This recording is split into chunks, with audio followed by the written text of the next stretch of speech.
Man City serius minati Lucas Paqueta. Manchester City dikabarkan telah membuka negosiasi dengan West Ham United untuk transfer Lucas Paqueta. Gelandang asal Brazil itu disukai oleh Pep Guardiola, dan kabar minat Man City terhadapnya menguat dalam beberapa jam terakhir. Klub pemenang treble musim lalu itu disebut sudah membuka pembicaraan dan mencoba menawarkan proposal senilai 70 juta pound. Tapi West Ham United tak merasa tawaran itu cukup menggiurkan, terlebih mereka dalam posisi yang kuat.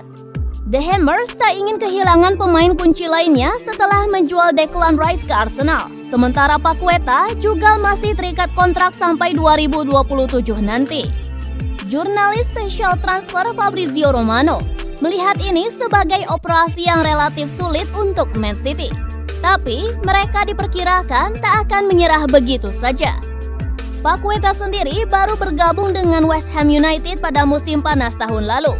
Ia langsung menjadi sosok kunci di permainan klub London itu dan membantu mereka memenangi UEFA Conference League. Man City sendiri sebenarnya lebih membutuhkan winger kanan untuk menggantikan Riyad Mahrez yang dijual ke Arab Saudi.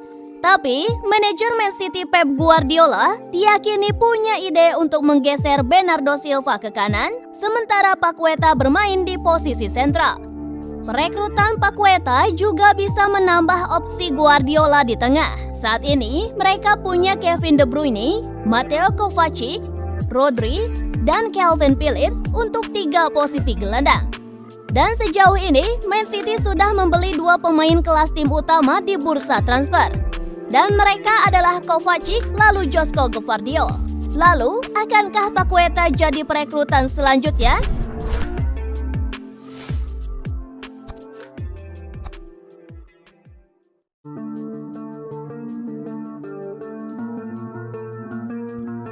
Benarkah Pep Guardiola hambat perkembangan Phil Foden?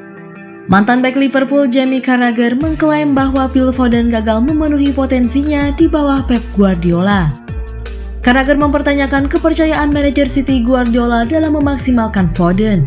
Terlepas dari status Foden sebagai talenta top Inggris, waktu bermainnya tetap tidak konsisten karena seringnya pergantian line up di City. Setelah mengamankan banyak gelar sejak terobosannya 6 tahun lalu, Foden hanya tampil 22 kali di Liga Premier musim lalu dan masuk sebagai pemain pengganti di Community Shield. Carragher yakin pertumbuhan Foden terhenti dan mempertanyakan posisinya di dalam tim. Berbicara di The Overlap, Carragher berkata, Phil Foden sudah tidak muda lagi. 3 atau 4 tahun lalu, kami mengatakan dia akan menjadi pemain Inggris terbaik. Rasanya seperti Jude Bellingham telah menjadi pemain itu, di mana dia adalah satu-satunya poros tim nasional Inggris kami. Foden tidak bisa masuk tim Inggris dan tidak bisa masuk tim Manchester City. Ilkay Gundogan dan Riyad Mahrez telah pergi dan mereka bermain di Community Shield seminggu sebelum musim dimulai. Dan dia masih bisa tidak masuk starting XI. Kita semua tahu betapa bagusnya dia. Apa yang menghentikannya? Pep memainkan Julian Alvarez di belakang Erling Haaland. Itu adalah posisi di mana Foden bisa bermain, tetapi dia tetap tidak memainkannya. Kata Carragher, keserbagunaan Foden dan persaingan ketat dalam skuad City telah menghambat kemajuan konsistensinya. Carragher mencatat bahwa peran multifaset Foden sepanjang musim, termasuk sebagai pemain sayap kiri dan false nine, ditambah dengan cedera telah mencegahnya untuk memantapkan dirinya di posisi tertentu.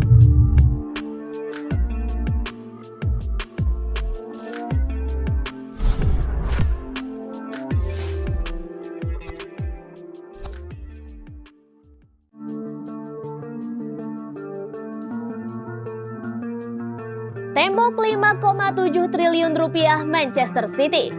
Manchester City punya 6 bek tengah. Jika ditotal, harga pembelian mereka semua adalah 5,7 triliun rupiah. Wow, kedalaman bek tengah Manchester City ini tidak main-main.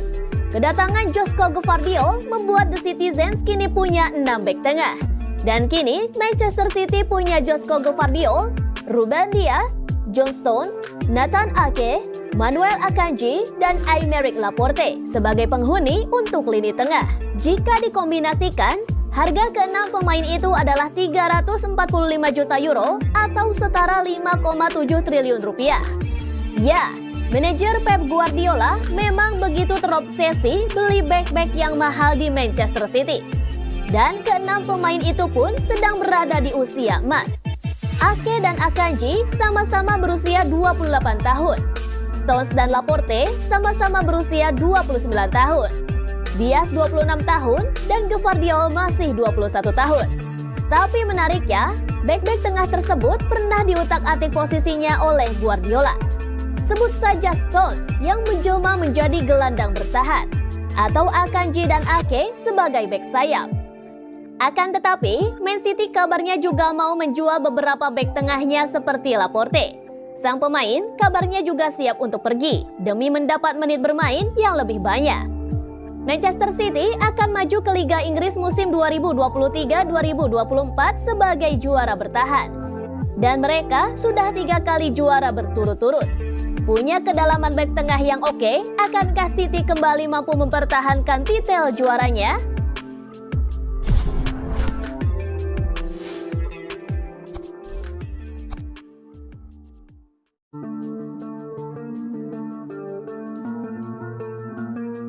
Saingi Man City, Chelsea juga kejar Michael Olise. Chelsea dikabarkan akan meningkatkan upaya mereka untuk mendapatkan pemain sayap Crystal Palace Michael Olise yang juga menjadi target Manchester City.